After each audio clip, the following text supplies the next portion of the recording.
I just want to make a quick video talking about something that you probably won't find on any other self-defense channel. And here's why I want to talk about it. Now, starting with self-defense. The word self-defense to me means when there's a situation where someone's attacked someone else and now that defender needs to fight back. To me, that's self-defense, but what I teach expands on further than that, and I like to think that I teach personal safety and personal protection. And that could be anything from, and you probably do this on a day-to-day basis. If you wear a seatbelt when driving a car, that's personal safety. If you lock the doors of your house at night time so that no one can break in, or at least make it harder for them to break in, that's personal safety. If you wear a helmet when playing a dangerous sport, personal safety. So I don't see a reason why anyone should neglect all of this, okay? I would teach self-defense so that people can prolong their life. But it's stupid to say, yeah, don't wear a seatbelt when driving a car, but learn all these skills so that you can fight back against an attacker. You know, it's weird. And so, here's what I want to talk about right now, and that's Sharps kits. For those of you who don't know what that is, they are things that pharmacies sell. They're intended for junkies, and they sell them for very cheap prices. I picked this one up a couple of days ago. What you get with Sharps kits is 5 syringes and a disposable container for them. All that was $5 Australian. And the other thing that you get with them as well is a little, what do you call it, cotton little filters that go over the needle end of the syringe. They basically just look exactly like the filters for cigarettes. And obviously they sell them so cheap so that junkies can afford them, but also the government would rather junkies, if they are going to be breaking the law and doing drugs, they would rather than sharing needles with other people and being susceptible to any of the diseases you can get from doing so, they'd rather them use the clean ones and then dispose of them in this. Now, you're supposed to dispose of these things lawfully by, there was a little, that was actually attached to the end of this, but it snapped off, so this isn't the most durable one that you can get, but it's not my point. Point is that you're meant to put the syringes in here afterwards, seal it off, and then dispose of it in a lawful manner. One of the methods you can do is take it to a local pharmacy that participates in the disposal of these. I don't know what they do because I don't do drugs, never had to bother with it. And the reason why I have this is actually for artwork. If you suck up, what's it called, the ink in these and spray it over a canvas, you get this really nice unique pattern. And so there you go, a little art tip for you. However, junkies aren't exactly renowned for their high level of intellect, and so they, for the most part, a lot of them don't dispose of these. What they'll do is they'll just throw them in bushes at a near park, and that's where I've seen them. I've also seen them down in little ravines, and a lot of places basically where, yeah, shady motherfuckers go, and, yeah, these aren't generally that far behind. The only thing worse than me seeing this is seeing syringes just left around without being in these. Now, to make a very long story short, I was with a couple of friends one day. They were participating in some sort of treasure hunt. It's this community thing that was done in order to get lazy fucking fat kids out and to be more active. That's the politically incorrect way of putting it. And it's done online, and all they do is give you a clue. They say, look for this particular thing, it could be a sign of some certain color, and the treasure is in blah blah blah blah blah. And in this case, the treasure was in a plastic container, and what it was is a piece of paper. It's not really a treasure you can keep. It's you just write your name in the piece of paper and then put it back where you found it.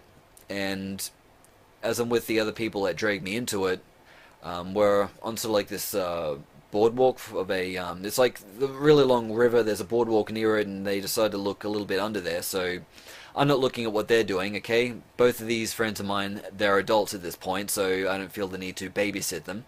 One of the guys, whose name I'm not going to mention, but he picked up what he thought was the treasure because it was a plastic container. It was one of these, and as he's going to open it up, I've just looked at him. I'm like, no, no, no, what are you doing? Don't, no, no. He's like, what? I thought this could be the thing. He's like, you fucking idiot. Do you seriously not know what that is? And he was oblivious. He had no clue. And yeah, I explained to him what it was, and he's like, ooh, puts the lid back on, just went, nope, and then dropped it. If you see these around, I recommend just, you know, using your intuition as to what you would want to do with it. If you feel that it's completely safe to pick up the container and take it to a pharmacy to dispose of, well, I can't really stop you. Again, if you feel that it's a better idea to just leave it where it is and pretend like you never saw it, again, it's kind of like double-edged sword here. I mean, on one hand, yes, you could be leaving it for someone else to pick it up and, you know, prick themselves with a needle, and where they can become susceptible to some sort of disease. On the other hand, if you pick it up and have it on you, and for whatever reason, you know, police pull you over to do a random search, and that happens a lot in my area, okay, especially if you kind of like look the way I do. Yeah, they may get the wrong idea where they think it's, you know, your drugs, and then it's just another clusterfuck of shit that I would personally not want to deal with. So there might be some group of people that you could ring in order to come and check that out, as in checking out the Sharps kit that you found. However, I'm not really sure, okay? This isn't the kind of stuff that I teach. I teach not fucking with that kind of stuff. And so the other issue is that if these things are left around in public areas, the parents, the idiotic parents, I should say, around our area, there's just no shortage of stupid, dumb, fucking bogan cunt parents who never watch their kids or pay attention, alright? I'll be on the train and there'll be some idiotic parent all the way at the other end of the carriage while he's letting his 4-year-old girl run back and forth through the carriage. And he's there like, ugh, okay?